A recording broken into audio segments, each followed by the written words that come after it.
சின்ன முருகைய சிங்கார முருகைய சின்ன முருகைய சிங்கார முருகைய கொஞ்சி கொஞ்சி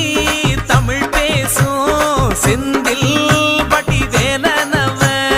கொஞ்சி கொஞ்சி தமிழ் பேசும் செந்தில் பட்டி வேலனவ சின்ன முருகைய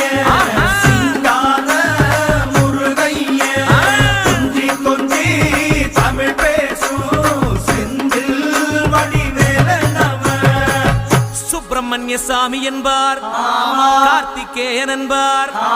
சுவாமிநாதன் என்பார், முக அமுதன் என்பார், பாலசுப்பிரமணியன் என்பார், கருணாகரன் என்பார், கதிர்காம கந்தன் என்பார், கதிர்வேல சுவாமி என்பார்.